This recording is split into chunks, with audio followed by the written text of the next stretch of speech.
Welcome students. मैं doctor Sunita Beniwal, assistant professor of economics, government girls college Hetamsar Jhunjhunu. आज का हमारा टॉपिक है लॉ ऑफ डिमांड, मांग का नियम। इसे ही हम थ्योरी ऑफ डिमांड या मांग का सिद्धांत भी कहते हैं। इस टॉपिक में हम पढ़ेंगे मीनिंग ऑफ डिमांड यानी मांग का अर्थ, डिमांड फंक्शन, मांग फलन, लॉ ऑफ डिमांड, मांग का नियम, डिमांड कर्व, मांग वक्र में परिवर्तन, शिफ्ट इन डिमांड कर्व, मांग वक्र के ऋणात्मक होने के कारण, reasons of decline demand curve, मांग के नियम के अपवाद, exceptions of law of demand. सबसे पहले हम देखेंगे मांग का अर्थ। मांग या डिमांड क्या होती है? अर्थशास्त्र में मांग शब्द का प्रयोग विशेष अर्थों में किया जाता है। आम बोलचाल की भाषा में इच्छा, आवश्यकता तथा मांग शब्दों का एक ही अर्थ में प्रयोग किया जाता है, परंतु अर्थशास्त्र में इन तीनों ही शब्दों के अलग अलग मीनिंग होते हैं।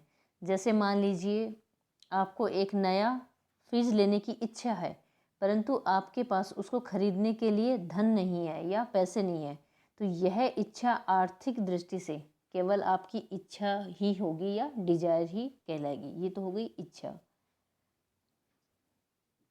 ये डिमांड नहीं होगी। अब यदि हम मान लेते हैं कि आपकी इच्छा है और आप के पास पर्याप्त धन है फ्रिज को खरीदने के लिए, तो पर्याप्त धन होते हुए भी आप उस धन को टीवी या फ्रिज खरीदने की इच्छा पर खर्च नहीं करना चाहते हैं, तो आपकी ये इच्छा केवल आपकी क्या बन जाएगी? आवश्यकता बन जाएगी या वांट कहलाएगी। ये डिमांड नहीं होगी। यह इच्छा उसी स्थिति में आपकी मांग या डिमांड का रूप धारण करती है जिस स्थिति में आप एक निश्चित समय पर और एक निश्चित कीमत पर उस फ्रिज को खरीदने के लिए आप तैयार हैं। इसलिए मांग का उल्लेख एक निश्चित कीमत और निश्चित समय के संबंध में ही किया जाता है। मांग के अर्थ में भी हम दो तरह से हम इसको देख सकते हैं। जैसे मांगी गई मात्रा क्या होती है और मांग क्या होती है। तो मांग क्या होगी? मांग किसी वस्तु की वे मात्राएं होती हैं जो अन्य तत्वों के समान रहने पर, यानी अन्य बातें स्थिर हैं, उनमें कोई भी बदलाव नहीं होगा, एक उपभोक्ता समय की एक निश्चित अवधि यानी एक निश्चित समय पर निश्चित अवधि में विभिन्न कीमतों पर खरीदने के लिए इच्छुक अथवा योग्य होता है। यानी मांग किसी वस्तु की वे मात्राएं होती हैं जिन्हें एक उपभोक्ता अन्य बातों के समान रहने पर प्रत्येक संभव कीमत पर एक निश्चित समय में खरीदने का इच्छुक और योग्य होता है, उसे मांग कहा जाता है। यानी मांग के लिए हमें तीन चीज़ों की आवश्यकता होगी। मांग की परिभाषा किसी वस्तु को खरीदने की इच्छा, उसे संतुष्ट करने के लिए पर्याप्त धन और धन खर्च करने की तत्परता के रूप में दी जा सकती है। यानी एक वस्तु की मांग के तीन तत्व होते हैं। पहला है उसकी एक निश्चित कीमत दी हुई होनी चाहिए, उस वस्तु को खरीदने के लिए उसकी योग्यता या उसके पास धन होना चाहिए, और लास्ट है उस धन या आय को खर्च करने की तत्परता भी होनी चाहिए। ये होती है डिमांड। एक होता है मांगी गई मात्रा, क्वांटिटी डिमांडेड। वो क्या होती है? अन्य बातों के समान रहने पर किसी वस्तु की एक निश्चित कीमत पर एक उपभोक्ता उसकी जितनी मात्रा खरीदने का इच्छुक होता है और योग्य होता है, उसे मांगी गई मात्रा कहा जाता है। तो मांगी गई मात्रा और मांग में डिफरेंस क्या हो गया कि मांगी गई मात्रा में एक निश्चित कीमत पर उस वस्तु की मात्रा खरीदी जाती है, जबकि मांग में क्या होगा? एक निश्चित समय पर विभिन्न कीमतों पर विभिन्न मात्राएं जो खरीदी जाती है, उसे हम मांग कहते हैं। अब है मांग फलन, डिमांड फंक्शन। डिमांड फंक्शन क्या होता है? मांग और मांग को प्रभावित करने वाले तत्वों और कारकों के बीच के संबंध को बताता है। यानी मांग फलन या डिमांड फंक्शन किसी वस्तु की मांग और उसके विभिन्न निर्धारक तत्व हैं उनके मध्य संबंध को स्पष्ट करता है। डिमांड फंक्शन को यदि हम देखें तो यहाँ देखिए डी एक्स क्या है? एक्स वस्तु की डिमांड है। एक्स वस्तु की जो डिमांड है वो बहुत सारे तत्वों पर निर्भर करती है। सबसे पहले तो एक्स वस्तु की हम कितनी डिमांड करेंगे वो एक्स वस्तु की कीमत पर निर्भर करती है। पी एक्स यहाँ क्या है, एक्स वस्तु की कीमत। पी वाई यहाँ अन्य वस्तुओं की कीमतें हैं। अन्य वस्तुएं भी पूरक वस्तुएं भी हो सकती हैं, स्थानापन्न वस्तुएं भी हो सकती हैं। आई क्या हो जाएगा, उपभोक्ता की आय। एक वस्तु की खरीदी जाने वाली जो मात्रा है वो उपभोक्ता की आय पर भी निर्भर करती है। टी है उपभोक्ता की पसंद, इंटरेस्ट या उसकी रुचि। पी है जनसंख्या का आकार कैसा है। ई है भावी कीमतों की संभावनाएं कैसे, ईटीसी। तो हम ये कह सकते हैं कि एक वस्तु की खरीदी जाने वाली जो मात्रा है वो बहुत सारे तत्वों के ऊपर निर्भर करती है। जैसे सबसे फर्स्ट हम पी एक्स या कीमत को देखें, यानी एक्स वस्तु की जो मांग है वो एक्स वस्तु की कीमत पर निर्भर करती है। तो अन्य बातों के समान रहने पर अगर हम देखें कि किसी वस्तु की कीमत के बढ़ने पर उस वस्तु की मांग क्या हो जाएगी, कम हो जाएगी, और उस वस्तु की कीमत के घटने पर उस वस्तु की मांग कम हो जाती है। इसी तरीके से यदि हम उपभोक्ता की आय को देखें तो क्या होगा, सामान्यतः हम कहते हैं कि उपभोक्ता की आय बढ़ने पर सामान्य वस्तुओं की मांग बढ़ जाती है और आय कम होने पर सामान्य वस्तुओं की जो मांग है वो कम हो जाती है। एक व्यक्ति वस्तु की कितनी मात्रा खरीदेगा वो उसकी फैशन है, रीति रिवाज है, विज्ञापन है, मौसम है, नए आविष्कार हैं, इन सब में परिवर्तन का भी प्रभाव पड़ता है। तो हम ये देख सकते हैं कि डिमांड फंक्शन हमें क्या बताता है, किसी वस्तु की मांग और उसको प्रभावित करने वाले विभिन्न तत्वों के मध्य संबंध को स्पष्ट करता है।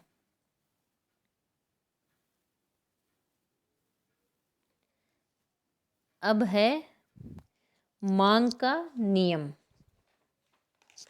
मांग का नियम क्या बताता है, मांग का नियम हमें यह बताता है कि अन्य बातों के समान रहने पर किसी वस्तु की मांग मात्रा और उस वस्तु की कीमत में नेगेटिव संबंध होता है। यानी किसी वस्तु की मांग मात्रा और उसकी कीमत में ऋणात्मक संबंध जो होता है वो हमें मांग का नियम बताता है।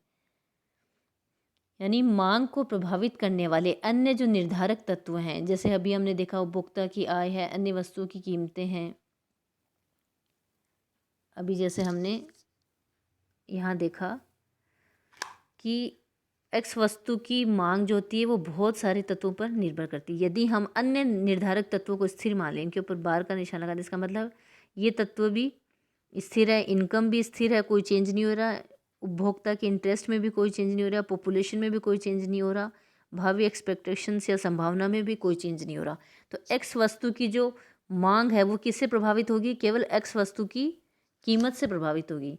यानी मांग के जो अन्य निर्धारक तत्व हैं उनमें कोई परिवर्तन नहीं हो तो किसी वस्तु की मांगी गई मात्रा और उसकी कीमत में विपरीत संबंध होता है। ये हमें कौन बताता है, मांग का नियम बताता है। तो मांग का नियम हमें क्या बताएगा कि अन्य निर्धारक तत्वों के अपरिवर्तित रहने पर किसी वस्तु की मांगी गई मात्रा और उसकी कीमत में विपरीत संबंध। यदि वस्तु की कीमत कम हो जाती है तो उस वस्तु की मांग क्या हो जाएगी, बढ़ जाएगी। वस्तु की कीमत बढ़ जाती है तो उसकी मांगी गई जो मात्रा है वो कम हो जाती है। तो ये हमें मांग का नियम बताता है। अब नेक्स्ट है मांग अनुसूची या डिमांड शेड्यूल, जिसे हम मांग तालिका भी कहते हैं।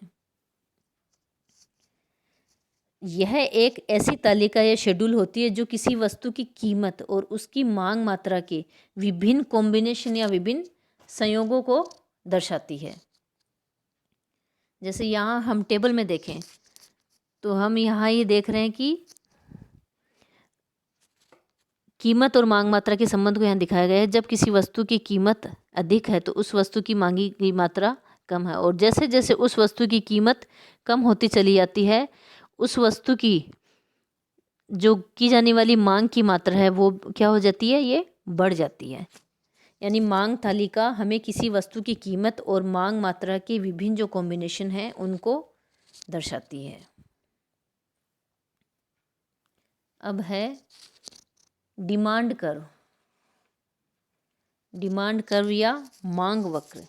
डिमांड कर्व क्या होता है, डिमांड कर्व जो है वो एक ऐसा रेखा चित्र होता है जो किसी वस्तु की मांग की मात्रा और कीमतों के विभिन्न संयोगों को दर्शाता है।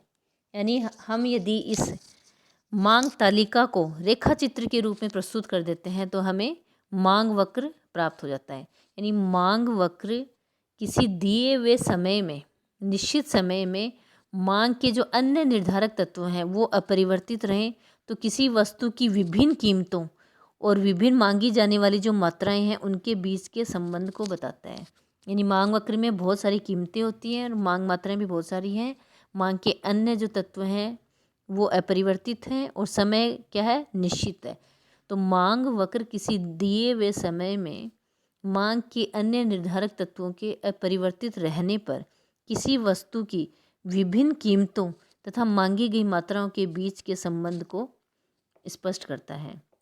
यहाँ हम डायग्राम में भी देखें तो एक्स एक्सिस पे हमने मांग मात्रा को लिया है और वाई एक्सिस पे हमने कीमत को लिया है। हम देखते हैं कि मांग वक्र हमें क्या बता रहा है कि शुरू में हम वस्तु की OX0 इतनी मात्रा खरीद रहे हैं तो कीमत कितनी चुका रहे हैं, OP0। अब अगर इस वस्तु की कीमत घट के कितनी होती है, OP2, ये कीमत हो जाती है, घट के ये कीमत हो गई है। तो कीमत कम होने पे उस वस्तु की मांग क्या हो जाएगी, बढ़ जाएगी। और अगर कीमत बढ़ गई है तो वस्तु की मांग मात्रा घट जाती है। तो मांग वक्र हमें वस्तु की कीमत और उसकी मांग मात्राओं के विभिन्न संयोगों को स्पष्ट करता है।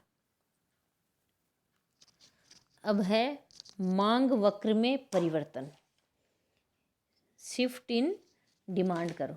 मांग वक्र में जो परिवर्तन है वो बहुत सारे ये दो कारणों को हम यहाँ देखते हैं कि मांगी गई मात्रा में परिवर्तन और मांग में परिवर्तन।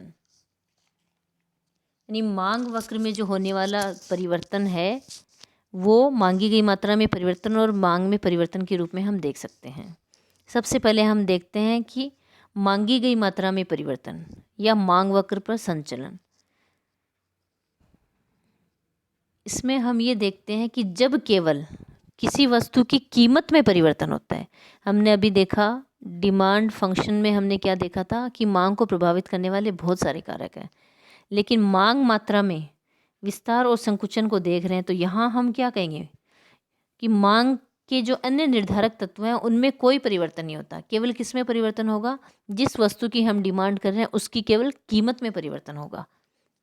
तो जब केवल किसी वस्तु की कीमत में परिवर्तन होने पर उसकी मांग में परिवर्तन होता है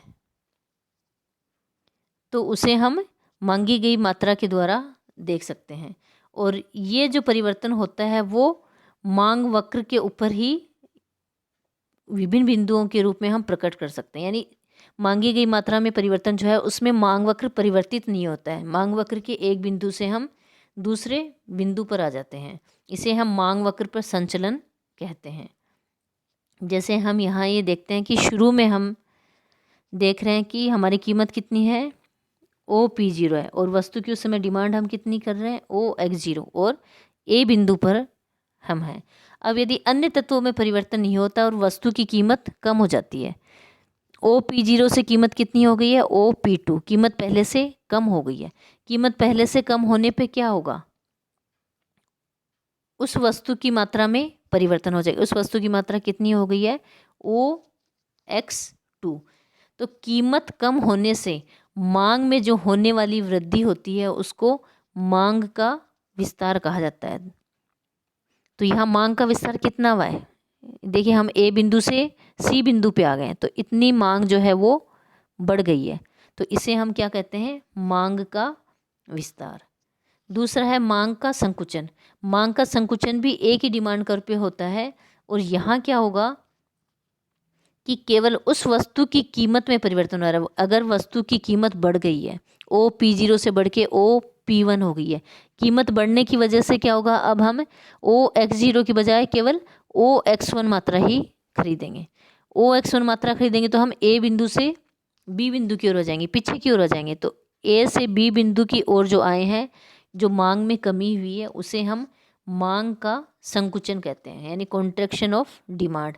और ये परिवर्तन मांगी गई मात्रा में होते हैं। ये तो है मांगी गई मात्रा में होने वाले परिवर्तन, जो कि अन्य तत्वों के स्थिर रहने पर केवल वस्तु की कीमत में परिवर्तन होने पर वस्तु की मांग में होने वाले परिवर्तनों को दर्शाते हैं। और ऐसी स्थिति में मांग वक्र परिवर्तित नहीं होता है और मांग वक्र के एक बिंदु से दूसरे बिंदु पर हम चले आते हैं। अगर मांग बढ़ जाती है तो इसे हम मांग का विस्तार, और मांग कम हो जाती है तो इसे हम मांग का संकुचन कहते हैं। अब है मांग वक्र अगर शिफ्ट हो जाए, shifting of the demand curve, तो इसमें हम क्या देखेंगे, मांग वक्र की शिफ्टिंग या खिसकाव से मीनिंग क्या है कि मांग वक्र प्रारंभिक मांग वक्र की या तो ऊपर या नीचे की ओर खिसक जाता है। और इस प्रकार का परिवर्तन कब आएगा, इस प्रकार का परिवर्तन जब आता है तब जब उस वस्तु की कीमत में तो कोई भी परिवर्तन नहीं होता है, लेकिन कीमत के अतिरिक्त अन्य जो निर्धारक तत्व हैं, जैसे हमने देखा था अन्य वस्तुओं की कीमतें हैं, उपभोक्ता की आय है, फैशन है, जनसंख्या का आकार है, इनमें परिवर्तन आने की वजह से मांग कम या अधिक हो जाती है। इसे मांग के स्तर में होने वाला परिवर्तन कहा जाता है। यानी मांग वक्र शिफ्ट कब होता है, जब किसी वस्तु की कीमत में तो कोई परिवर्तन नहीं होता और वस्तु की मांग को निर्धारित करने वाले जो अन्य तत्व हैं उनमें परिवर्तन हो जाए, तब मांग वक्र शिफ्ट हो जाता है। हम मान लेते हैं कि वस्तु की कीमत में तो कोई परिवर्तन नहीं हो रहा है और यदि अन्य तत्वों में परिवर्तन हो रहा है, जैसे हम मान लेते हैं कि अगर उपभोक्ता की आय जो है वो बढ़ गई है, पहले हम D1 D2 कर्व पे थे, अब अगर उपभोक्ता की आय बढ़ गई तो डिमांड कर्व ऊपर की ओर शिफ्ट होके D2 D2 हो जाता है। तो उपभोक्ता की आय बढ़ने पे हमारी मांग क्या है, बढ़ जाएगी। इनकम बढ़ी है तो मांग बढ़ जाएगी, तो हमारा मांग वक्र ऊपर की ओर शिफ्ट हो जाता है और वस्तु की अधिक मात्रा की हम मांग करने लगते हैं। इसे हम मांग में वृद्धि या इंक्रीज इन डिमांड कहते हैं। अगर इसी तरीके से वस्तु की कीमत के अतिरिक्त अन्य तत्व, मान लीजिए वो हम उपभोक्ता की आय ले रहे हैं, उपभोक्ता की आय कम हो जाती है तो हम D1 मांग वक्र से खिसक कर नीचे की ओर आ जाते हैं और हमारा मांग वक्र हो जाता है D0 मांग वक्र नीचे की ओर शिफ्ट हो गया है, इसका मीनिंग है कि वस्तु की मांग में कमी हो गई है। तो देखिए हमने अभी क्या देखा, मांग वक्र में परिवर्तन कब होगा, जब वस्तु की कीमत के अतिरिक्त अन्य निर्धारक तत्वों में परिवर्तन होता है तो उसकी वजह से मांग वक्र शिफ्ट होता है। अगर उपभोक्ता की आय बढ़ गई है तो मांग वक्र ऊपर की ओर शिफ्ट हो जाता है, जिससे डिमांड बढ़ जाती है, जिसे हम मांग में वृद्धि या इंक्रीज इन डिमांड कहते हैं। डिमांड कब नीचे की ओर शिफ्ट हो जाएगा तो जिससे डिमांड कम हो गई, जिसे डिक्रीज इन डिमांड या मांग में कमी कहा जाता है। नेक्स्ट है मांग वक्र के ऋणात्मक होने के कारण। हमने देखा कि मांग वक्र जो होता है वो कैसा होता है, ऋणात्मक ढाल का होता है, यानी नीचे की ओर गिरता हुआ होता है। यानी जब किसी वस्तु की कीमत गिरती है तो हम किसी वस्तु की अधिक मात्रा खरीदते हैं, तो किसी वस्तु की कीमत के गिरने पर किसी वस्तु को अधिक क्यों खरीदा जाता है, या मांग वक्र का ढाल ऋणात्मक क्यों होता है, हम यहाँ पे इसके रीजन्स देखेंगे। तो पहला रीजन क्या है, सीमांत उपयोगिता ग्रास नियम, law of diminishing marginal utility. ये पहले की वीडियो में हम ये पढ़ चुके हैं। Law of diminishing marginal utility क्या था, जैसे जैसे किसी वस्तु की अधिक इकाइयों को खरीदा जाता है तो उससे मिलने वाली सीमांत उपयोगिता कम हो जाती है। इसे ग्रासमान सीमांत उपयोगिता नियम कहा जाता है। और इस नियम की वजह से किसी वस्तु की कीमत के गिरने पर उस वस्तु की अधिक मांग की जाती है, क्योंकि जैसे मान लीजिए एक उपभोक्ता है, किसी वस्तु को ज़्यादा खरीदने लगता है तो उस वस्तु की उपयोगिता उसके लिए कम होने लगती है, तो उस वस्तु की सीमांत उपयोगिता कम हो जाती है। और एक उपभोक्ता किसी भी वस्तु की जो कीमत है वो उसकी सीमांत उपयोगिता के अनुसार देता है। वस्तु को अधिक काम में लेने पर अगर उसकी सीमांत उपयोगिता कम हो जाती है, सीमांत उपयोगिता के अकॉर्डिंग कीमत देगा तो उस वस्तु की कीमत भी क्या हो जाएगी, कम हो जाएगी। कीमत कम है और उस वस्तु को हम अधिक खरीद रहे हैं, तो यहाँ क्या है, कीमत और मांग में विपरीत संबंध है, इसलिए मांग वक्र नीचे की ओर गिरता हुआ होता है। दूसरा मांग वक्र की ऋणात्मक ढाल का कारण है प्रतिस्थापन प्रभाव या सब्स्टिट्यूशन इफेक्ट। प्रतिस्थापन प्रभाव से हमारा मीनिंग है कि जब एक वस्तु अपनी स्थानापन्न वस्तु की तुलना में सस्ती हो जाती है तो उसका दूसरी वस्तु के लिए प्रतिस्थापन कर दिया जाता है। प्रतिस्थापन वस्तुएं जैसे हमने पढ़ा था कि जो वस्तुएं एक ही उपयोग के लिए की जाती है, यानी जिनको एक दूसरे के स्थान पर बदला जा सकता है, जैसे चाय और कॉफ़ी। अगर हमें चाय की आवश्यकता वो नहीं मिल रही तो उसका दूसरा सब्स्टिट्यूट क्या है, कॉफ़ी। ये है प्रतिस्थापन वस्तुएं। तो एक वस्तु जब सस्ती हो जाती है तो उसे दूसरी वस्तु के स्थान पर हम बदल सकते हैं।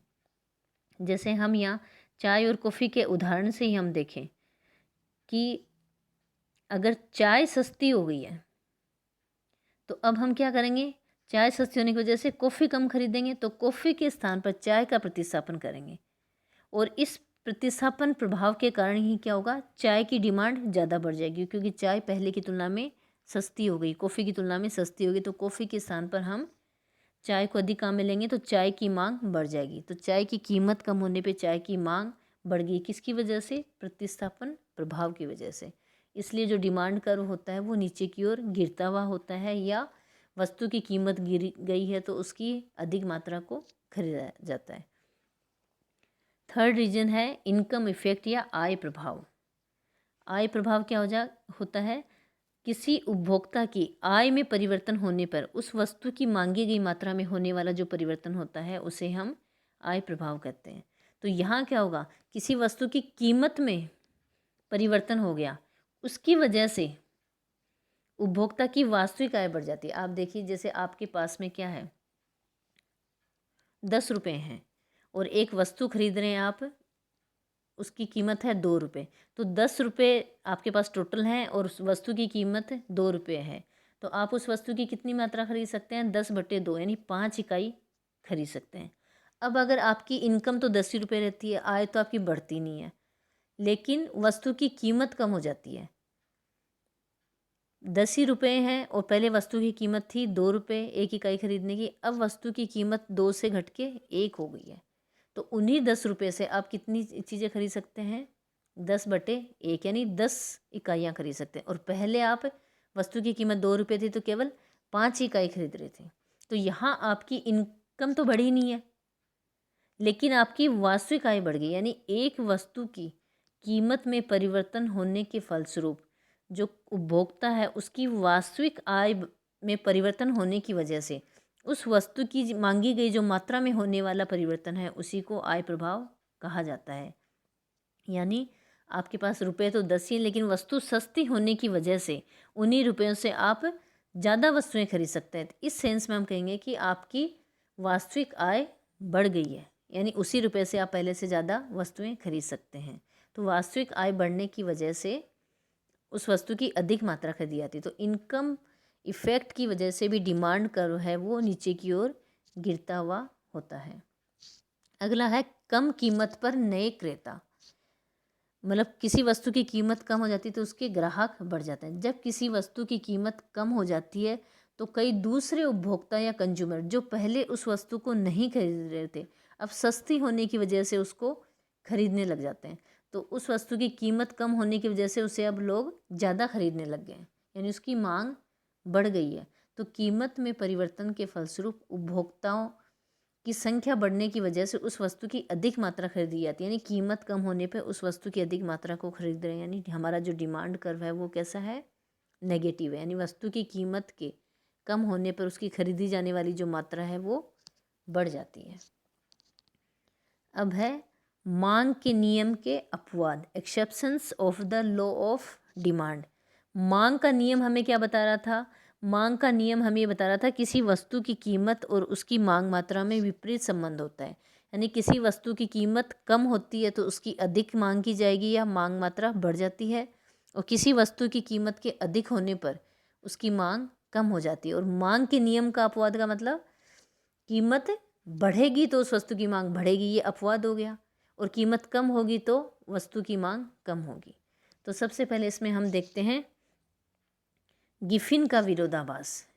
गिफिन वस्तुएं क्या होती हैं, एक तरह की घटिया वस्तुएं होती हैं, और गिफिन वस्तुओं में क्या होता है कि जो हमारा कीमत प्रभाव है वो धनात्मक होता है, यानी किसी वस्तु की कीमत के बढ़ने पर उसकी अधिक मात्रा खरीदेंगे और कीमत के कम होने पर उसकी कम मात्रा खरीदेंगे। तो गिफिन वस्तुएं बहुत ही निम्न स्तर की वस्तुएं होती है, लेकिन उपभोक्ता की आय भी क्या होती है, बहुत कम होती है। तो जैसे उपभोक्ता की थोड़ी सी आय बढ़ी है तो भी क्या होगा, मतलब किसी वस्तु की आय इसका इनकम इफेक्ट भी नेगेटिव होगा, यानी थोड़ी सी आय बढ़ने पर उपभोक्ता उस वस्तु को ज़्यादा नहीं खरीदता है। तो आय प्रभाव भी गिफिन वस्तु का ऋणात्मक होता है। तो आय प्रभाव भी नेगेटिव होता है और कीमत प्रभाव धनात्मक होता है। तो गिफिन वस्तुओं में क्या होगा, गिफिन पदार्थों का कीमत प्रभाव धनात्मक होता है। यानी जब गिफिन वस्तुओं की कीमतें कम होती हैं तो उसको कम खरीदा जाता है, और गिफिन वस्तुओं की कीमतें बढ़ जाती हैं तो उसको ज़्यादा खरीदा जाता है। क्योंकि उपभोक्ता की आय बहुत कम होती है, तो अगर उस घटिया वस्तु की कीमत थोड़ी सी कम हो जाती है तो उसको बहुत ज़्यादा नहीं बल्कि उसको थोड़ा खरीदेगा। और जब उस वस्तु की कीमत बढ़ जाती है तो उपभोक्ता की इनकम तो बहुत कम है, कीमत बढ़ने पे वो दूसरी वस्तु से खरीद नहीं सकता, तो उसी वस्तु की मात्रा को वो ज़्यादा खरीदता है। तो गिफिन जो वस्तुएं होती हैं उनमें मांग का नियम लागू नहीं होता। नेक्स्ट है प्रतिष्ठा सूचक वस्तुएं, जिन्हें हम वेबलन वस्तुएं भी कहा जाता है।